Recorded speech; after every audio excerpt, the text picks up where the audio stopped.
le premier couvre-feu a été instauré hier par les talibans, la situation est relativement calme avec des tirs sporadiques. Je pense que les choses se stabilisent un peu. L'aéroport est fermé suite à la cohue sur le tarmac. On a vu ces images qui ont fait le tour du monde. Ça veut dire qu'à l'heure actuelle, plus personne ne peut fuir ? Plus personne ne peut fuir, plus personne ne peut atterrir non plus.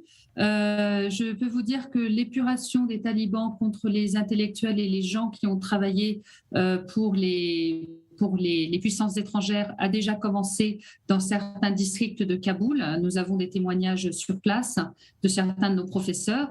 Et donc, je pense que quelque part, c'est une bonne chose que l'aéroport ne fonctionne plus, parce que ça veut dire que les gens comme moi ne partiront et cette épuration sera peut-être ralentie un petit peu, car on sait très bien que dès que nous serons partis, les étrangers, la situation sera très difficile pour ces Afghans-là et ils seront,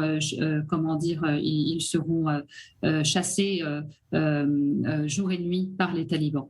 Vous craignez pour les intellectuels afghans, mais est-ce que vous craignez aujourd'hui pour votre santé et votre vie à vous ?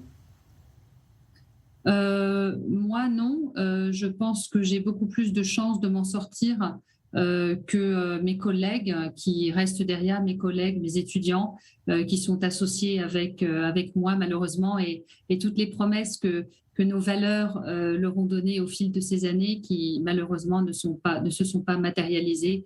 Nous venons vraiment d'abandonner un peuple entier. Vous parlez d'abandon d'un peuple entier ? Qui a abandonné ? La communauté internationale ? Absolument, je pense la communauté internationale. Nous leur avons vendu un rêve, un mode de vie différent. Nous leur avons fait croire qu'ils pourraient y accéder, qu'on ne les laisserait jamais tomber. Et finalement, à la première difficulté venue, ceci arrive. C'est vrai que ça fait 20 ans que la communauté internationale est là-bas, mais si on y va, il faut terminer le job. On savait très bien que rien n'était terminé et que les talibans allaient revenir, pas aussi vite certes, mais que c'était inévitable. Vous voulez dire que ce qui s'est passé là hier était totalement prévisible ? Totalement prévisible. Alors, pas si vite, personne n'aurait pu le prévoir, même les talibans eux-mêmes. D'ailleurs, le Mollah Baradar l'a dit dans l'un de ses discours. En revanche, bien sûr, on s'attendait à quelques mois, après on s'attendait à quelques semaines, mais jamais aussi vite que ça.